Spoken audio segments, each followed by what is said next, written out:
something a conservative does. And Donald brands himself as a conservative Republican, but he stands behind Planned Parenthood, raising taxes, gun bans, loosening the libel laws so that if you're not nice to him, he can sue you.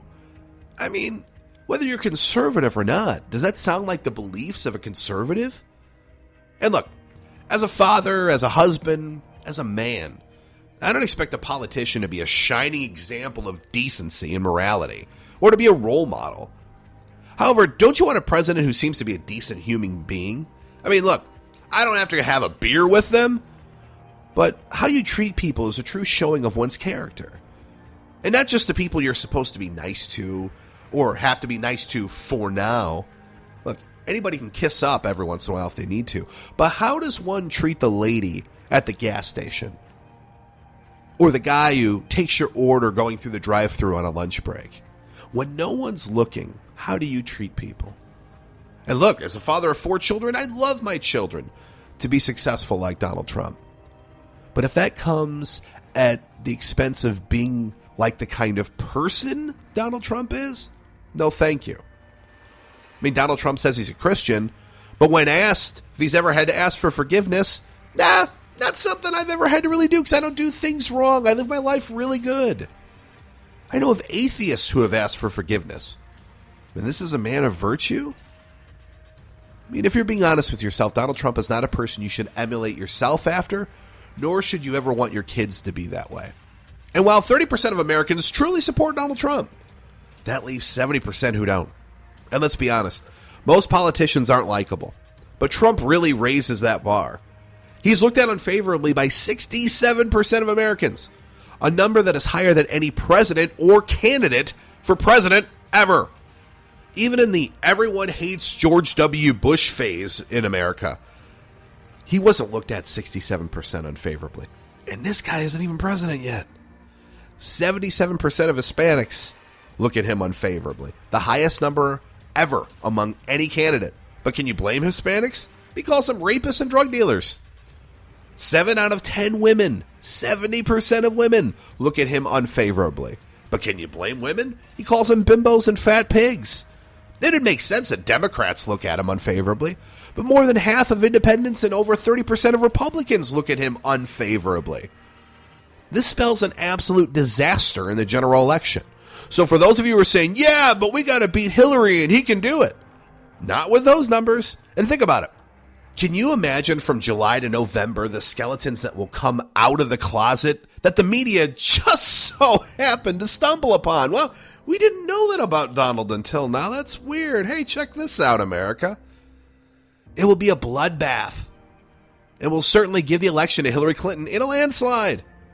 Something the majority of Americans, and yes, even Bernie Sanders supporters, don't want. But it's easy for me to sit here and tell you who to be against. That's simple. And let's face it, many times I, and I'm sure you, have voted for someone as a block, right? I don't like this guy, but if I vote for this guy, it'll make sure that that guy's not elected, and that guy's even worse. You've done that too? Yeah. Welcome to my world. Kind of sucks. How does it make you feel to play political tic-tac-toe? Because that's what we're doing. But instead, I feel we're more energized, we're more engaged, we're more attentive when we are for something, not against. And this time, we truly have somebody to be for and not against. Someone who went to Washington and stood on his principles, has not wavered from them, despite his own party loathing him for it in the process. A person who means what he says what he means, but then, here's a novel idea, backs it up with action. Someone who believes that America and Americans are at their best when government is small, limited, and for the most part, out of our way. And that person is Ted Cruz. And the point of this recording is not to sound like a political campaign and read you bullet points and make it sound like a commercial that you'd hear on radio or on TV. I'm not going to insult your intelligence. I'm not going to waste my time or yours. Instead, I want to talk to you as a father, as a husband, as an American. I want to talk to you like a common sense, average American dude, because that's who I am, and I have a good amount of belief in the fact that you're exactly that same person as well. And for us, in that instance, for me, as that person, to me, our next president is Ted Cruz, or needs to be. And let me tell you why. When Ted Cruz talks about his initiatives as president, he summarizes it with 3 topics, 3 words. That is freedom, security, and jobs.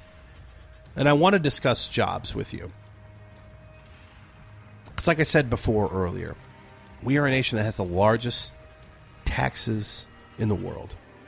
It's more expensive to do business here in America than any other country in the world. This we know. And while a lot of large corporations, thanks to the government, have the ability of creating loopholes for themselves or loopholes that already exist so that they can avoid a large portion of those taxes, your small businesses don't have that same luxury.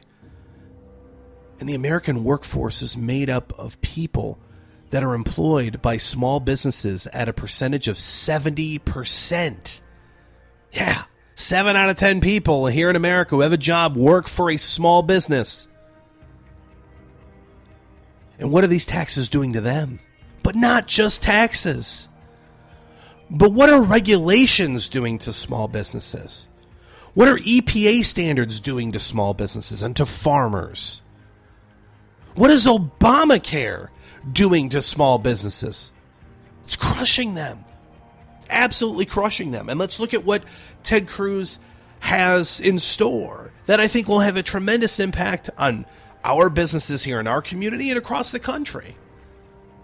And that is, first of all, having the REINS Act passed. And what that is that he makes Congress vote on any major cost increase that a regulation would have on a business needs to be voted on by Congress and passed. Not just put in there by some agency, but the people that we actually elect need to vote on this so that we can hold them accountable in the event they vote for something that we don't approve of or vote for something that we feel is killing businesses in our country. Right now, we have departments of the government that are nameless, faceless. You can't contact them. You can't vote for them. You can't get rid of them. But they're there, and they are crushing business here in America. But what about the EPA? Who is picking and choosing certain industries, certain energy sectors, and having costs necessarily skyrocket? Thanks, Obama. He came out and said it. The coal industry, a lot of the ways that we heat our homes and have things working in our households, those costs are going up due to energy costs going up. And why are those energy costs going up? It's not because things are becoming more expensive. It's because of the regulations that they're being held accountable for that are making the cost of business become astronomical. And when you look at the Waters of the U.S. rule, and more importantly, the Clean Power Plan that Ted Cruz has in store, do you know the impact that's going to have on businesses and farmers to not have all of the red tape to make sure they comply with what the big bad government says this week? Who knows what it'll be next week, but this week we know what it is. Do you imagine the impact that's going to have on businesses? No other candidate talks about that or wants to address that. Ted Cruz does. On top of that, what about Obamacare? Because there's nothing that has killed or crushed corporations or jobs more in America than Obamacare. And what does this have to do with your job? Well, a lot, actually. Most Americans get their insurance through their employer. And what has the cost of health care been since the passing of Obamacare? Have you seen it go up or down? Yeah, I kind of seen it gone up, haven't you? How many people have been negatively impacted by Obamacare from their employer? And I know of a preschool teacher that had her prep time before and after class eliminated so that they would be under the threshold of the amount of hours worked so they wouldn't get dinged for not providing insurance for one of their employees, and they were moved from full-time to part-time, making them not only not qualify for medical benefits, but also cutting their hours back. Now, needless to say, this person isn't a teacher anymore. That's a true story. And I know of many people who used to be full-time, but have had their hours cut. And it's not due to a lack of business, it's due to Obamacare. The additional requirements employers are forced to cover or be fined, not to mention, again, the skyrocketing costs of healthcare year after year, despite being told this amazing plan was going to reduce healthcare costs. It hasn't. And while it's impacting employees, it is crushing businesses. It's a job killer. And President Ted Cruz is going to repeal every single word of Obamacare. Well, talk is cheap, right, Jason? Anybody could say that. Well, Ted Cruz is the only person who would not bend to both Republicans and Democrats on this issue. You remember the whole government shutdown thing? Yeah, Ted Cruz was blamed for that, but it was only because he stood his ground when everyone else practically wavered on it, despite telling their constituents they would do otherwise. Ted Cruz plans on making healthcare plans private and affordable. Think of insurance. Think of health insurance like car insurance. Hopefully just not with the creepy Flo chick from the Progressive commercials. Yeah, and you may have been bombarded with health insurance commercials, but how is it now? Well, not only is government heavily involved in your health care, but even if you have the ability of having private insurance anymore, what do you have? One, maybe two options per state? How about having dozens of options, just like you can for car insurance, that are competing for your business, competing for your dollar? It is free market capitalism, and having open markets and free markets reduce costs with that kind of environment, not increase them. That is a plan of Ted Cruz. Now, what's that going to do to your health insurance, to my health insurance? It's going to make a tremendous impact to me and my family, and I'm sure yours. And speaking of my family, and for yours for that matter, while we understand that a portion of what we make and earn needs to go to help pay for needs of the public, I don't know about you, but I trust you a lot more with your money and what to do with it than the government, don't you? Well, so does Ted Cruz. I mean, you know that feeling. I get it. When you work a full 2 weeks and, you've earned X, but what you bring home is Y after taxes, right? Well, how would it feel to bring home X from now on? Ted Cruz is eliminating the payroll tax, putting that money back in your pocket. And speaking of taxes, some people pay a tax rate of 40% here in America. Some don't pay any. Heck, some get paid and get paid more back than they ever put in due to deductions, etc. There's no more 7 tax brackets anymore. Ted Cruz is going to institute a simple, across-the-board, flat tax of 10%. If you make $1 million, you get taxed $100,000. If you make $100,000, you get taxed $10,000. And before you say, "Oh, well, tax cuts only help the rich," the first $36,000 you earn is tax-free. So those who make lower incomes don't have the tax burden. I mean, simply put, do you know what you could do without a good 25% of your check missing every 2 weeks? Imagine what that does to our economy if you spend it or save it, which, by the way, Ted Cruz is the only candidate that's allowing you to save up to $25,000 a year tax-free in a universal savings account. And many people go, "Yeah, but when you cut taxes, we're in debt as it is, Jason. How are you going to pay things off? How are you going to pay off our debt?" Well, time has shown, ask Russia. Yeah, those guys who've instituted a flat tax, that it increases revenues exponentially because now you have more people with more money in their pockets, which has helped growing their local economies. People are spending more.